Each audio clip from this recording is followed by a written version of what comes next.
appreciate your patience. So without further ado, I just want you guys to welcome the representatives from Princeton Review, Alyssa and Blessing, who are going to be hosting the MCAT workshop session today. Welcome, everyone.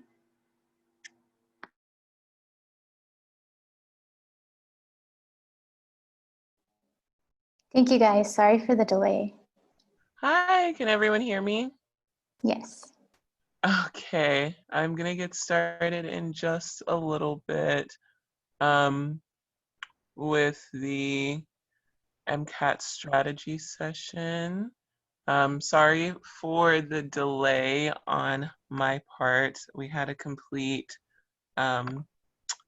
internet outage, and so it's one of those things where, you know, life in 2020, everything is virtual completely. And so there was really no way around it. So let me go ahead and start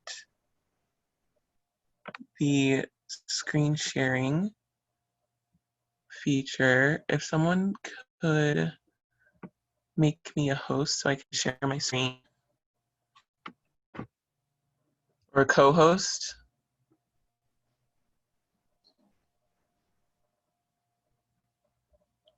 Mrs. Raimondo, would you be able to make the Princeton Review representative Blessing a co-host, please, so she could share her screen? Thank you. While we set that up, I can introduce you guys and let us know a little bit about our company. So, thank you for having me. My name is Alyssa George, and I'm with Princeton Review. I'm a campus rep for HVU. So if you have any questions, feel free to email me at alyssageorge96@gmail.com or text me at 832-576-2525. I put that in the chat. If you guys need anything, I'm always ready to help you. So we're always looking to hire more campus reps. If you are interested, email my manager, Sunny Patel, or me, and I can help you with that. And I wanted to take this time to tell you a little bit about our partnership with your organization. This partnership is to make sure that students receive all the resources you need to get into graduate school. That means access to tips, advice, practice tests, and workshops to make sure you are the best candidate for grad school. Also, because your organization has partnered up with us, all members receive an exclusive discount to our courses. When we have promotions, I'll make sure to send it to the officers so that they can get to you. Now let me introduce you to our instructor, Blessing. She's an MCAT instructor for us, and she will be presenting to you a little more about medical school admissions. If you have any questions during her presentation, feel free to enter them in the chat box, and I'll turn it over to Blessing. Thank you. Hi, yeah, so if we could just, or Alyssa, are you able to make me a co-host since you're already a co-host? Yes, I can try. Okay. I have the PowerPoint open if I can't, and I can present for you, if that's helpful. Okay. I am trying to make you a co-host, but I am also a co-host, so I don't believe I can do that. Does anyone know how to reach Amy? I just messaged Mrs. Raimondo. But Alyssa, in the meantime, if you don't mind sharing your screen, if that's okay. Okay, yeah. Sure, we can get started that way. Awesome. Is it the MCAT strategy? Mm-hmm.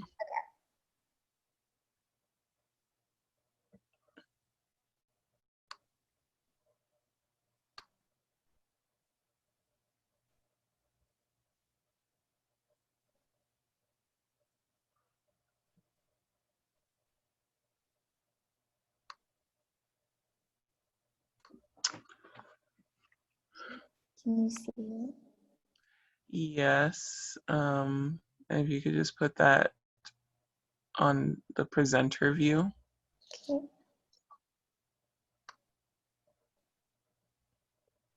Perfect.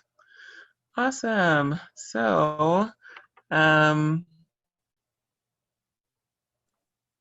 we can go ahead and get started with that.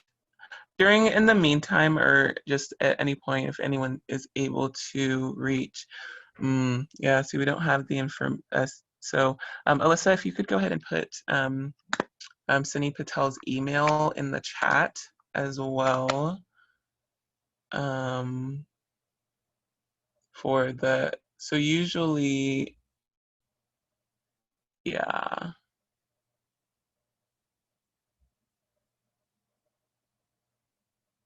Okay. Let me see. Does anyone have the number for?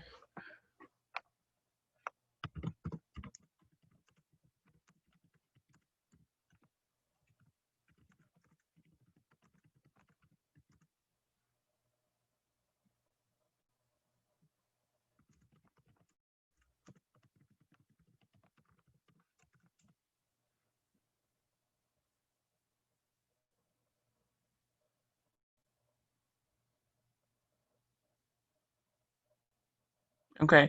So while Alyssa works on getting that information in the chat, I'll just go ahead and get started. In the meantime, if anyone's able to reach Miss Raimundo, just let her know. She can make me a co-host at any point, so that I can run that from this side as well. But basically, when we look at the MCAT in general, was there, are you able to get the PowerPoint back up?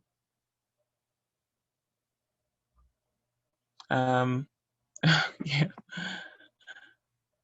Okay. We just put it on presenter view. It's just, that's the only thing. I think you just had it on view. Yeah.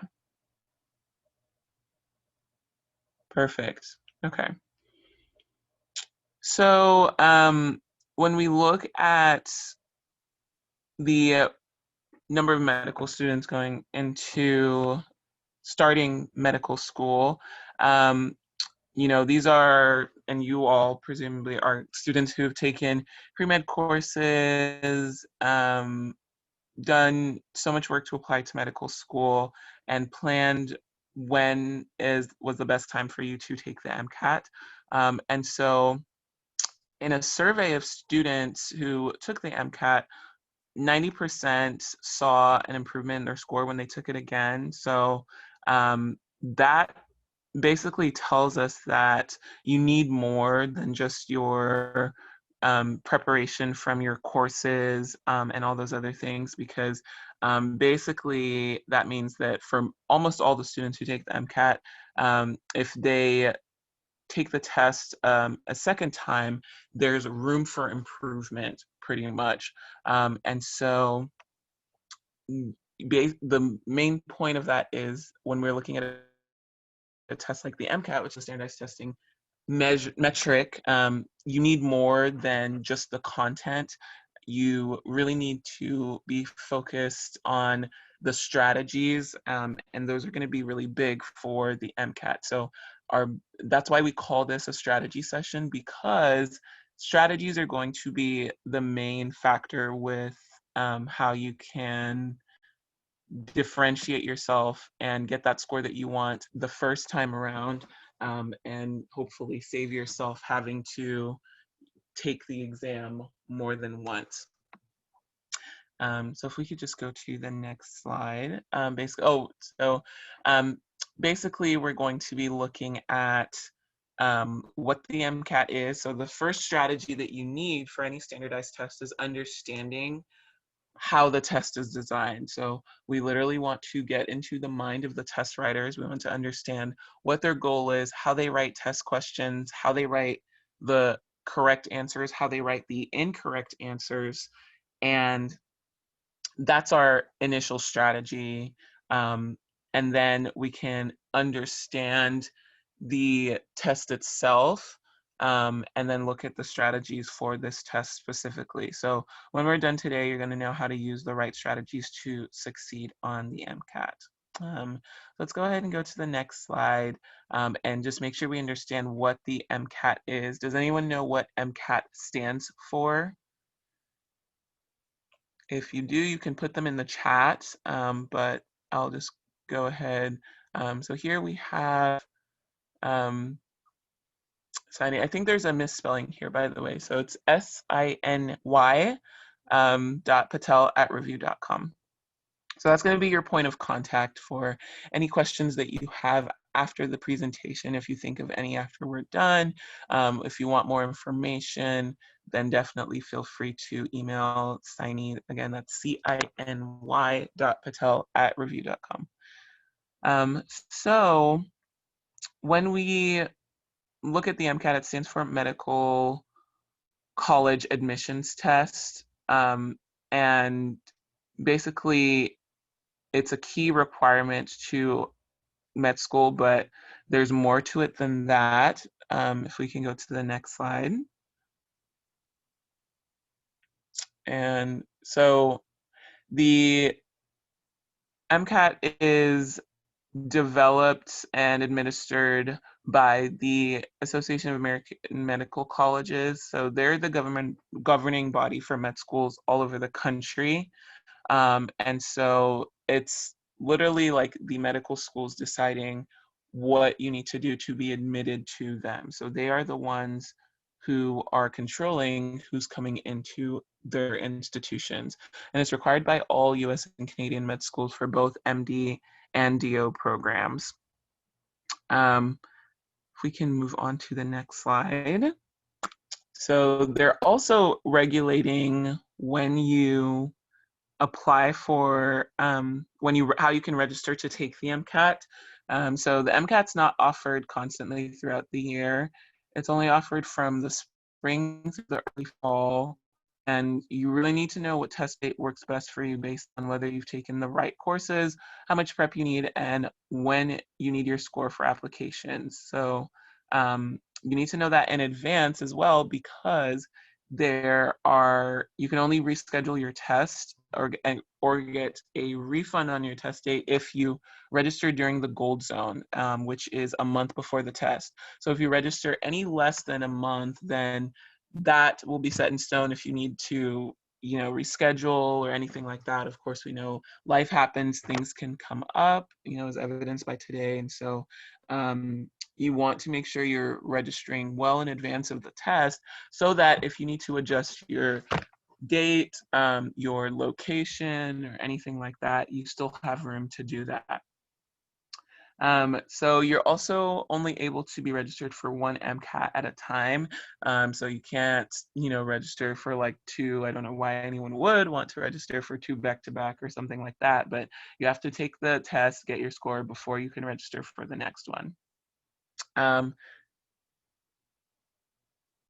And it's important that you know that within, you can only take the test 3 times in 1 year and 4 times in 2 consecutive years. Your lifetime total is 7. So again, I don't know why anyone would put themselves through the MCAT 7 times, but I've never seen anyone even come close to that lifetime. I've been teaching MCAT for about 8 years now. So I actually took this course when I was studying for my MCAT. And I went to undergrad at Baylor University, studied for my MCAT with this course.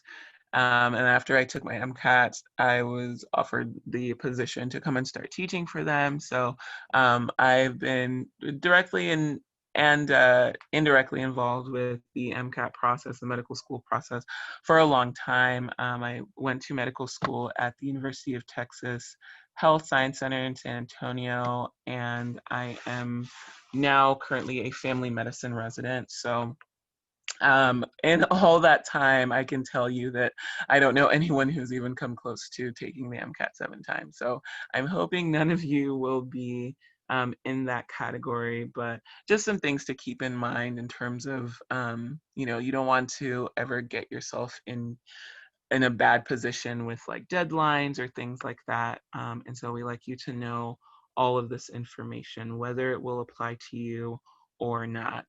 So we can go ahead and move on.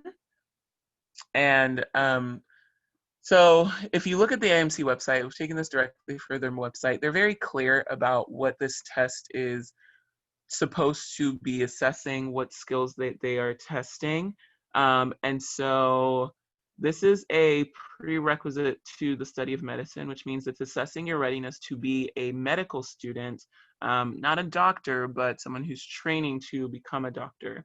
And it's a standardized multiple choice exam, which you have all likely taken many standardized tests, many multiple choice tests, most notably at least to get into college, either the SAT or the ACT, which I'm also an instructor for the Princeton Review. So the MCAT is different from any other standardized test that you've probably ever taken. If you've already taken it before, then you know that.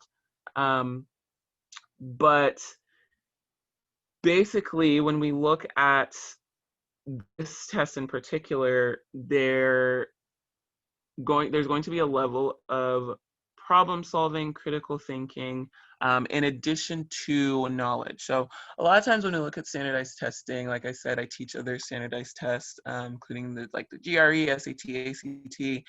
We're not as focused on content for those. The MCAT is different because it covers so much content that even though only about half of what you need to do well on this test is the content, that is still a ton of content.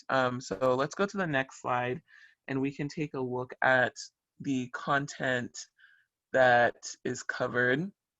And so you can see here you have roughly a full year of college courses. And this is a combination of science. I think we have one or two more bullet points here.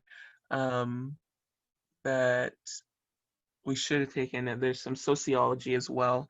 And so there it is.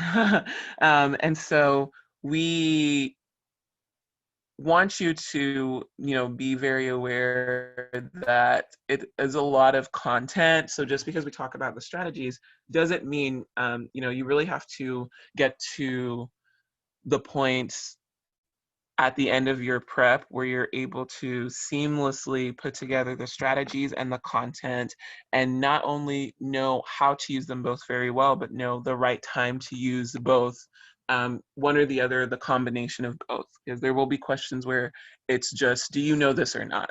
And there will be questions where it's not really about what you know, it's about how to utilize the strategies and understanding how the test is written. And there will be questions where it's a combination of the two. So your goal at the end of your preparation should be to have mastered the balance between both of those. So this is like a full year's worth of coursework, and it's a lot going on. And a good MCAT score is important, as you all know, for getting into med school. If we could go to the next slide. So we can see the range of scores here. And if you notice, the difference between the lowest score and the highest score is just 56 points. So that's the overall score. So this is not one of those tests where, it's out of 100 and, between a 98 and a 99, the 1 point doesn't make a huge difference. Here, 1 point difference in your score is a pretty big difference. And you can see in the final column for the mean score, there's only a 7-point difference between the average score and the best score on each section. So each point here really counts a lot. And we can go on to the next slide. And if we take a look at this, the point of this slide is that it is not easy to get into med school, okay? And so roughly about just over 53,000 students apply to medical school each year, and they each turn in, on average, about 17 applications for each person. And so that means they're applying to 17 different medical schools. And so that's how we get almost 1 million medical school applications from about 53,000 people. Out of those people, only 21,000, just under 22,000 will actually make it to begin to be accepted and to start medical school.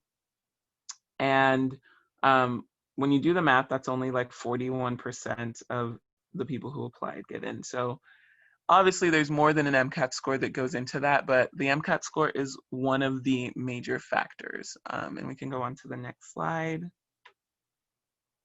And so if we take a look at the number of people who applied versus the matriculants, which are the people who were accepted, and look at their GPA and their MCAT, you can see the difference there. So the average recently for those that applied was 3.58 for the GPA and 506.1 for the MCAT. The average for those who got in was a 3.73 for the GPA and a 511.5 for the MCAT. So when we look at those numbers, that tells us, number one, the thing that we can see is that this goes up each year, right? Every year it's getting more and more competitive to get into med school. And number two, we can see that there's definitely a difference between the average for those who applied and those who got in. And again, remember we said 1 point here is not the normal 1 point that we're looking at. When we say the difference between 506 and 511 or 512, that's a decent sized jump from between each other. So we can go on to the next slide just to kind of illustrate how high of a score, and if we can have the next little graphic pull up so we can focus on the final paired set of scores and percentiles. And so the average MCAT score for med school students, that is those accepted to med school, is going to be about 511. And that's in the 85th percentile for all MCAT takers. So if you're really trying to put yourself in a solid position, or if you're applying to more competitive programs, then that means that you will want to score even higher than the average for those that were accepted. So in order to do that, that takes a lot of work, a lot of practice, obviously, the right approach and the right strategies. So let's go and take a look at each of the different sections and their breakdown as we continue to understand the test. So for in the 4 separate sections we can see here, and the names tell us a little bit about how this test kind of steps it up. So we're not just looking at chemistry and physics, we're looking at chemical and physical foundations of biological systems. We're not just looking at reading, we're looking at a critical analysis and reasoning, and on and on. And so what they're asking of you on this test is going to be more than what the equivalent of what you would be asked to do in your college courses. So what you need to know how to do in the chemical and physical foundations of biological systems section is going to be different from what you need to understand and you're asked to do in your chemistry course or your physics course, because we're integrating a lot of things. And so there's no real compartmentalization of knowledge, which again is preparing you for your future as a physician, right? And so I always tell my students that the MCAT is kind of your introduction to a process that you're going to be redoing over and over and over again, which is taking a really important standardized test and applying for a really important next step in your career as a physician. So right now you're at the MCAT, and then you're going to be applying for medical school, and then you'll take step 1, step 2, and you're going to be applying for residencies, and then you take step 3 and you'll take boards, and then you'll be applying for either fellowships or jobs, right? And then after that, you'll have to retake your boards for certification purposes, and on and on and on. So this is something that you're going to really kind of get into the groove of doing. And so the common denominator with all these tests is that everything is integrative, right? You can't be a doctor and you walk in and you're like, okay, I have my diabetes, and then I'm going to talk about that. And then today is going to be my blood pressure day, or today is going to be my vascular surgery day, or today's going to be my whatever. You know, if you're seeing patients in clinic, you need to be able to manage their diabetes, their hypertension, their kidney function, and all of those things together cohesively. And so this is where you're really going to start getting into the integrativeness of the sciences, and eventually down the line that will turn into the integrativeness of medicine. So that's very important to for you to understand. And this is why you can't just go into this test being like, oh, studied my chemistry textbook, studied my physics notes, and I did some bio flashcards, like I'm ready. It's going to be a different type of animal. So if we move on to the skills that we're going to be requiring here, the MCAT is, in addition to having that scientific knowledge, the AMC describes the scientific reasoning and inquiry skills that you all have to have.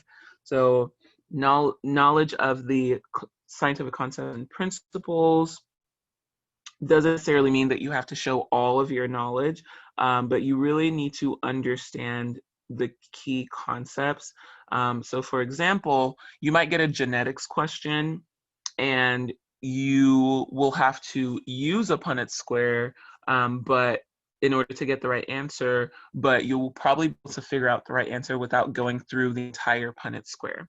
And so things like that, it's where you know, you need the knowledge to get the question right, but you don't need to know every last detail about that fact or whatever they're testing. Now, where it gets tricky is you don't know which aspect of that detail they're going to be asking you about. And so that's where it kind of feels like you do have to know every little thing, because it's not certain what aspects they're really going to be testing you on. And so when we look at the other skills, it's important to be able to be given a description of scientific research with some results and be able to draw out further conclusions, like, okay, we did this experiment, we found this to be true, or if we found this to happen, what else can we assume we'll find based on these initial results? So you need to be able to put that together. And again, that's something you're going to be doing every day as a physician. And so it's important to practice those skills. Sometimes they'll ask you about the design and the execution of the research, meaning that you will be given a detailed explanation of the research and your job is to figure out what they did wrong. So here we're not drawing conclusions, we're looking at what they did and really kind of picking it apart and trying to see where the errors or how they could have introduced some errors.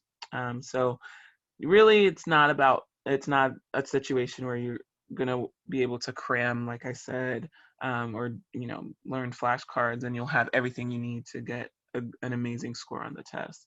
It's gonna really take practicing and honing in on these skills. We can go ahead and move on to the next slide. So remember that this is a long day, right?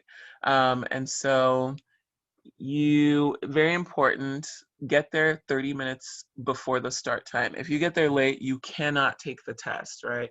And so a good thing I always tell my students, and we usually will have like the last day of the course, I'll go through just general things, either general test taking tips or things that I did before my MCAT, things I've learned from experience, things that I've heard from other students, and things like that. So one of the things I always tell students is a good thing to do the day before your MCAT is to actually physically drive to the location, because then that's going to help you eliminate any type of test day, like, oh, I couldn't figure out where it was, or there was this that was closed, or I couldn't figure out where to park. You'll be able to figure that out before the test day, and it's a good use of your time the day before the test. We don't encourage like super heavy studying the day before the test, because then you burn your brain out and you're stressed. So the day before your test is supposed to be like light studying, and so that's a great use of your time anyway, because you want to kind of you know, relax your brain. And so why not take a drive, go there. That'll help you feel more secure in knowing the location of everything the next day. I even went so far as to, like, I went physically, I parked, went into the testing center, and just kind of was like, hey, I'm taking a test tomorrow. You know, made sure I knew what the rules were, if there was anything I needed to bring. Security is huge, okay? So you need to bring an ID, and they'll give you all of this stuff when you register. They'll send you like a big long thing. You should go through that. It's not like the terms and conditions where everyone just clicks agree and moves on with their life. Like, you actually need to read that. And so it'll tell you all of these things in terms of the rules, what you need to bring with you. You usually have to bring some type of testing permit, or sometimes they'll tell you if you can show it on your phone, if that center allows that. They take your fingerprints. Some places do palm scans, retina scans. They will check your pockets every time you go in and out of the testing room. So that includes break times, snack times, your lunch, whatever is happening. They would scan my glasses to make sure I didn't have like some type of weird cheating device or something in my glasses. So security is a really big thing on test day. And so just that's another thing that I thought was helpful about going there the day before, is I was kind of already familiar with, you know, where I would be going, what I needed to bring. I specifically wore pants that didn't have pockets because I didn't want to have to deal with emptying my pockets every day, every time I stepped in and out. And again, this is something that I've done for standardized test that I've taken since the MCAT. I've taken multiple step exams and things like that. And so it's just a habit that I've developed. So you don't necessarily have to go the day before, but just make sure you give yourself a wide margin of time. You want to get there, like not like arrive like you drove in and parked, like arrive like you are physically at the testing center, in there, ready to have your ID checked in 30 minutes before start time. And some people do even longer than that. So minimum is 30 minutes. And this is going to be a computerized testing system. And so that's another aspect to practice, depending on how you're used to taking tests in college. Nowadays, obviously, you may be more used to computerized testing, depending on what type of system, you know, your school has adopted, or what you've had to do with the current, you know, situation and everything going on. But the MCAT computer kind of layout is very specific, and I think it's kind of unique. And so that's something that takes getting used to as well with the practice tests. So practice tests are huge for me personally. For us at the Princeton Review, we put a lot of emphasis on practice tests. And when I was studying for my MCAT, that was a huge thing for me, because the Princeton Review practice tests, after you take them, give you, I've never seen a test breakdown. I don't even think your real score will give you a breakdown this detailed. And neither will, you know, I've studied for step exams, UWorld, and all of that. Like, the Princeton Review post-test result breakdown is one of the most detailed I've ever seen in the world. So it will break down every single question, what aspect of it you got wrong. It will group the questions into the different question types by topic. So it's really detailed. And so that was probably one of the most helpful things for me taking this course, was the access to all of the practice tests. And we have a ton of practice tests. And so the access to all of those practice tests and being able to see so many of those score breakdowns, it's really helpful when you start getting into things like your personal order of difficulty, and knowing your strengths and being able to really improve on your strengths and work on your weaknesses as well.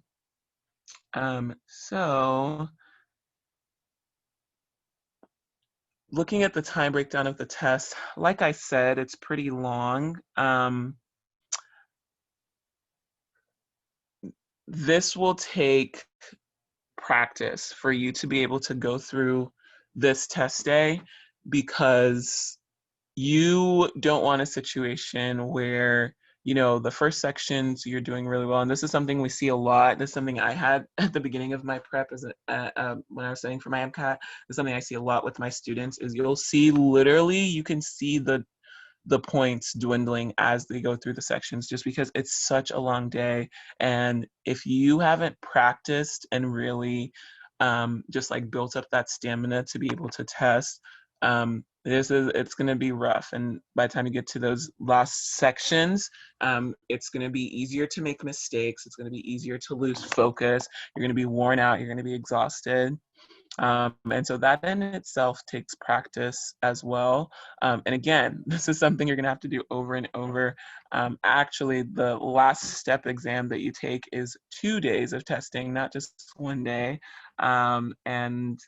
So there's like 2 individual days of like sitting in front of a computer for 8 hours at a time. So right now, you know, that's definitely something that no one's born ready to test for 7 hours. Um,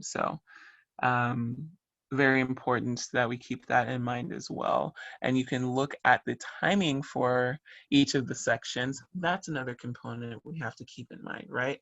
You have 95 minutes to answer 59 questions. No one's born being able to do that either, right? That's not even 2 minutes a question. And so these are definitely things that will take a lot of practice and a lot of strategies. You could probably sit with the MCAT and have like Google and every textbook you wanted in the world, and you still would not be able to get a good score looking up everything, because if you don't have those strategies that will help you like completely maximize, and I do mean maximize letters, your efficiency, having the knowledge is not going to be, it's not going to be as helpful as you think it would be, because the efficiency is so important as well. And that's why I always say knowledge is 50% of what you need to do really well on this test. The other 50% is going to be strategies. So that's efficiency, and just really understanding this test and what the test writers are going for. So we go on to the next slide. I know that there has been this like adjusted COVID time, which COVID test day this year, which when you look at it, 6 hours, it's not that big of a difference. So this is what I've been telling my students is it's not like you're going to have to prep any less or study any less because they've adjusted it. I don't know if this is something that will continue or not, but either way, it's still a hard test. To me, this doesn't make that big of a difference. I don't see any reason why how you prep for the MCAT would change just because they've made it an hour and a half shorter. It's still a really hard test. You have less than 2 minutes for each question. And so regardless of whether they've shortened it or not, it's going to be a long test day, and it's going to be a gruesome test. And so you want to make sure that you are prepared for it, whether it's less time or not. Okay. And moving on, so when we look at the layout of the test, this is what you're going to be staring at for, 6 or 7 hours. This is the basic layout of the exam. You can see that the passage is going to be on the left and the question is going to be on the right. There's a button at the bottom left for the periodic table, and navigating the controls are on the bottom right. So you can click through to the questions. So when we look at this question, for example, this is from the critical analysis and reading section, or we call it CARS for short. And this is from our free online demo exam, which if you have not taken or signed up for, you should definitely go on our website and do that. Like I said, practice tests are huge for this exam. We have a free one on our website. Sometimes we coordinate them with the schools as well. So you can look into that, either email Alyssa or Signee. And when we look at the passage, it's long enough that you actually have to scroll to read it all, right? It doesn't even fit on one screen, and it's pretty dense writing. We're looking at Adam Smith's Wealth of Nations, and basically it's rebutting its basic argument and presenting a comment about the tragedy of the common. So this is all a lot going on, right? This is not like light, newspaper, coffee table magazine reading. Like there's a lot going on to this reading, and that's just a passage before you even get to answering the question. So, for example, one of the strategies we utilize is when you see a question that starts with according to the passage, that tells us that you need to go look into the passage to find the answer versus some of the other type of questions will be things that you can answer based on your synthesis of the passage or your understanding of the passage, and you will not be able to find the answers to those questions in the passage itself. And so the car section is obviously going to be different than the science sections, but this example tells us just about how the MCAT is structured and all the different perspectives that you're going to have to look at for each MCAT question, interpreting what the test is asking you to do. So we call that the task of the question. And so I always want you guys, by the time you get done with your prep, you should be able to see a question, and once you're done reading the question, you know exactly what you need to do to answer the question. So that's different from answering the question correctly or even knowing, because the task of the question is, okay, they are asking this in terms of they're asking me to go find this, or they're asking me if I know this, or they're asking me to put this together. So that's the task of the question. Whether you can actually do that or whether you will even attempt to do that, which is another strategy we talk about in terms of time management and your personal order of difficulty, choosing which questions you will answer and which questions you will not answer. So that's a different ball game, but by the time you get through your prep, you should be effective with understanding how this test is written and how this test is structured, that should not be a question in terms of what do I need to do to get this question right. So that is an example. So let's look at these strategies that we're going to get specifically.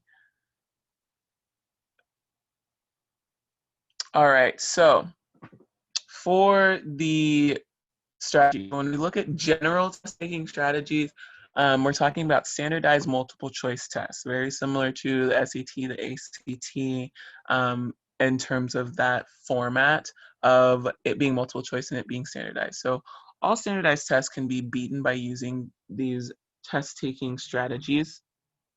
And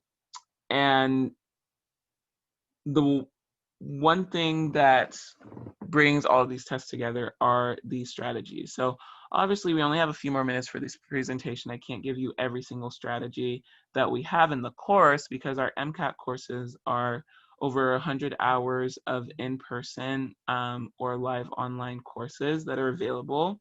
But I am going to give you the key strategies that you can start working on, starting from today, and some simple things that will help you for the MCAT. So let's look at the first one, which I've referenced these earlier, but time management, like I said, I cannot emphasize enough. Time management in terms of the number of times you have questions, time management in terms of the length of this test day. And so those are going to be huge things that are important. So your timing matters. Pacing yourself is going to be very important. You have about 1.5 minutes for each question on the MCAT. And if you can cut that down, like if you answer a question in 15 seconds or 30 seconds, then that's more time that you have on the other questions as well. But if you're taking more than 1.5 minutes to answer any question, then just keep in mind that that's taking away time from some other question. And so that's why we look at the personal order of difficulty, which I mentioned earlier. This is one of our favorite strategies in the Princeton Review. I use it for all of the courses that I teach, especially the MCAT. Basically, you have questions that you are more likely to get right and questions on the test that you are not as likely to get right. And that's again where that breakdown of our practice tests becomes very helpful, because then you don't have to figure it out yourself. When you look at your your score breakdown, you can literally see the different areas, the different topics that you were able to do well with and the topics that you were not able to do well with. So understanding that it's important to first target the questions that you're more likely to get right, whether it's question types, whether it's certain question structures, and we go into all of that in detail in the prep. But that's a key thing, is to target the questions that you are more likely to get right first. And then lastly, a process of elimination. Any multiple choice test this should be a key strategy you're using, probably something that you've used already in the past with multiple choice tests. So when you have a multiple choice question, the two ways that you can get the answer right: you read the question, you know the answer, you circle it. Or you read the question, you don't necessarily know the answer, but you can go through the answers and say, this is definitely not the answer. And if you're able to do that 3 times, then you're left with your right answer. So even though you don't start out knowing what the answer is, you can get to your correct answer just by recognizing which answers are clearly wrong. And so that's going to be an important strategy as well. We can move on to the next slide.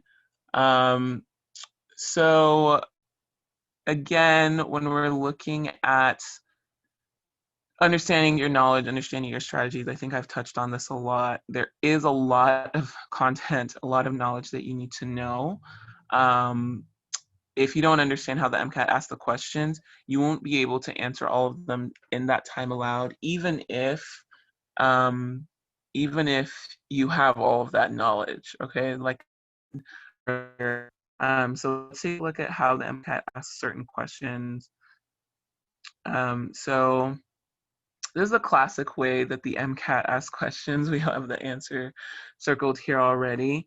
And so many students see a Lewis structure and say, okay, I want to build everything out, put everything in place using the complete octets. And that would get you to the correct answer here, but that takes so much more time. You have 1 minute and 30 seconds to answer this question. What's the first thing that we want to look at? The formal charge of the molecule is important here, because we can see the structure for the formula here tells us that the formal charge is -2. When we go through these answer options, how many answer options have a charge of -2? Just one, right? And so here, we don't even need to know the breakdown or the structure. All we need to use is the charge of the molecule, knowing that it has to add up to -2, and then we can eliminate any answer options that don't add up to that, which here, luckily for us, is all of the answers with C. So you just took down your time from, if you're super speedy, you could probably build that out in 1.5 minutes, maybe. Most people would probably take at least 2 minutes. So you've taken down your solve time for this from 1.5 minutes-ish to like 10 seconds. And that's time that you can then put into a question where you might need more than 1.5 minutes to answer, right?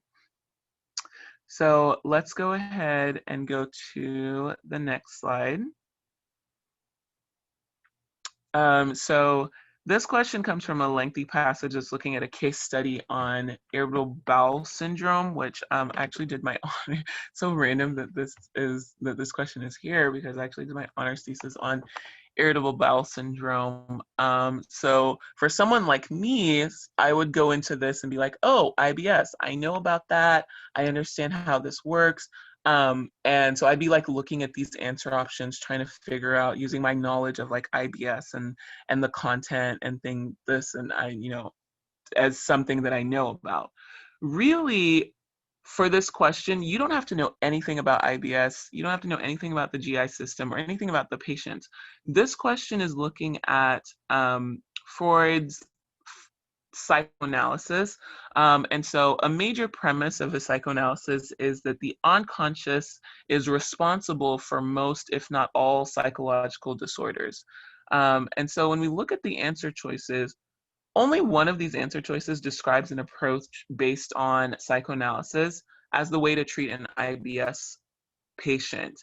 And so that makes B our correct answer choice here, because that's what applies to his psychoanalysis. So here, it's not about your understanding of the knowledge of the passage or the content. It's about your understanding of what is he known for, psychoanalysis, which of these answer choices describes that B, and then we can move on. So again, the content, you need to know some content. You don't need to know all of the content to answer the question, and you don't need to use all of the content to answer the questions, most importantly, okay? And so moving on, the MCAT requires the right prep strategy. On our website, we have this awesome free tool for you that is the med school management tool. So this is a totally free resource that you can start using right now. As you prepare for the long journey of med school, it will allow you to track everything you need to do for your application. And with this tool, you can take control of the process. You'll know when you need to do research, when you need to reach out to medical schools, when to start your MCAT prep, and have plenty of time to do this. So the big thing you really want to get into the habit of doing right now is staying ahead of deadlines. There will be so many deadlines in your lifetime from now until you're eventually done with residency and you start working. And so you want to stay ahead of those. You never want to put yourself between a rock and a hard place with deadlines. So I so wish this tool was around when I was studying for my MCAT, applying for medical school, because it's really amazing that we have this resource that's free. Every single one of you, there's absolutely no reason for you not to take advantage of this resource. And like I said, we have the link here. It's totally free on our website. And so all of you should definitely take into that. So basically, everything we've talked about so far, the importance of getting a good score, this is something that's doable for everyone. It's a standardized test. We have years of research into how to do well on this test, understanding how the test writers think, what they're going for, how they write all the questions, all the correct answers, and the correct answer. And so using the right strategies is going to be so much more important. In terms of the content, that's, you can study and learn the content, but for the strategies, you can't just read up on that. It's something that you'll need to practice. It's going to be a very involved process. But again, the big thing is it's very doable. I can tell you from personal experience that taking a course like the Princeton Review course, where we've put years of research into figuring out, just like getting it down to an exact science, as someone who studied for the MCAT and took this course, it was absolutely invaluable for me. And so, we have so many great resources that are available. Definitely make sure y'all reach out to Signee. And again, let me just go ahead and update that here in the chat, so that you guys have her email. You can reach out to her, you can reach out to Alyssa, and they will be able to give you all the information on what we have. Ask about discounts, ask about any other free resources we had. I promise you, I remember what it was like to be in y'all's shoes, even though it was a long time ago. But you always want to see, if there are any discounts or any other giveaways that you can take advantage of, because we have a lot of resources that are available, and we try to get the word out there, but it never hurts to ask. And so depending on the time of year, there are usually discounts and things like that you can use for courses. We have online options, we have self-directed options, we have personalized consultants that will give you like a free consultation. We have people to help you with coursework, trying to raise your GPA before applications are due. So many different resources. So I think there's one slide left with any additional questions that you have. We're on all types of social media. We're on Facebook, we tweet, we are on YouTube, we're on the gram. And so our website, we have a phone number as well.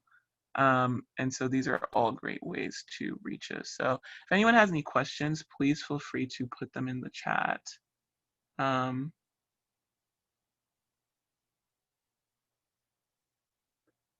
that's all I have for you guys today. Thanks so much for listening and being here. We apologize for the technical difficulties, but 2020 is all about rolling with the punches. Right time to start studying for the MCAT. So the right time to start studying, that's going to be a question. I'm going to give you two answers. So the real answer is it's different for everyone. Okay.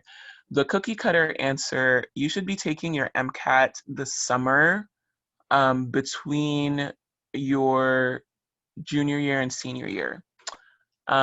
So the right time to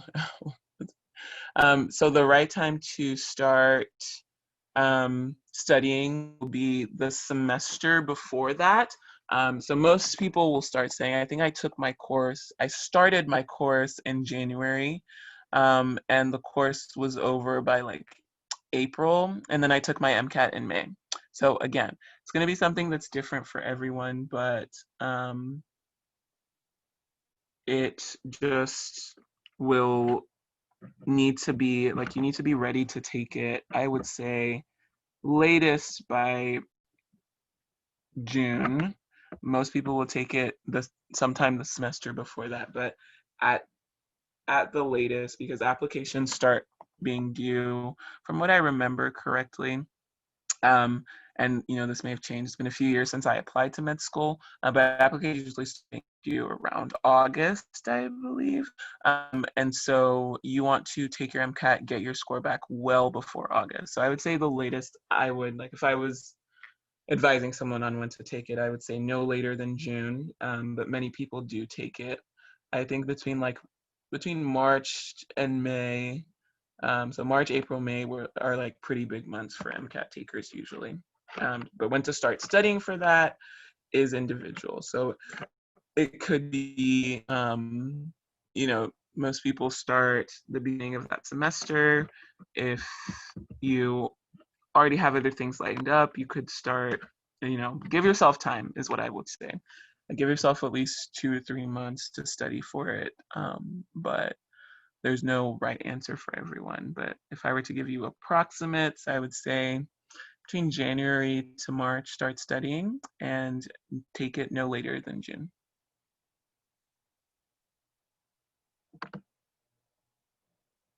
Any other questions? Application by the end of junior year. Would you start studying? You can start as early as you want. It's never too early to study for the MCAT. The only thing I will say in terms of starting to study early, so yeah, I'm never going to tell someone like, oh, don't start or wait, because like I said, this is a full year's worth of knowledge that you need to know, and that's just half of what you need to do well on this test. So you need time to learn the strategies, practice those strategies, take practice tests. So it's never too early to get started. You should finish your applications by the end of junior year because they will start being due a month or so after that. So I completely agree with that. If you want to start studying early, just make sure you are keeping track. And this is one of the things that our free resource that med school applications tool will be helpful with, is that you can keep track of where you are in terms of your coursework. Because if you start studying for the MCAT and you've never taken a physics course, it's going to be a little rough. Okay, so you want to make sure that you're looking at what courses you've taken already, what courses you still have to take, and kind of make sure that you're keeping that in conjunction with your MCAT prep. So I don't think it's ever too early to start studying for the MCAT. It's kind of like once you get into med school, people ask how early to start studying for STEP. It's never too early to study for these standardized tests. These are huge tests, very important. They go over a lot of information. And so if you want to start studying early, I say go for it. Other questions? Ask me your questions. Please put them in the chat.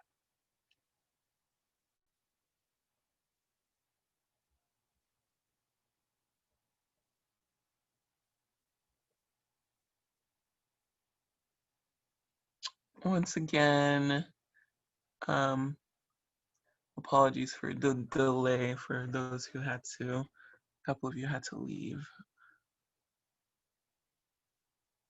So, if there are no other questions, I guess we're done. You guys have Alyssa's email and Signy's email. Please reach out to them. Like I said, email them, ask them what resources are available, and you can also ask them if there are any discounts, when courses are coming up, what your options are. They'll be able to go through all of that with you, okay? So thanks you guys for being here. Really appreciate it. Appreciate you guys waiting as well. And I will wish all of you the best of luck. And hopefully I'll see you around somewhere in the future practicing as colleagues. So good luck to you all. Thank you so much, Alyssa and Blessing, for hosting the MCAT workshop today for our members. It was a super informative session, and I'm sure everyone really enjoyed it. If no one has any further questions, then I really hope all of you guys have a wonderful evening, and thank you so much again for taking the time to attend this workshop today. Bye, everyone. Thank you. Bye.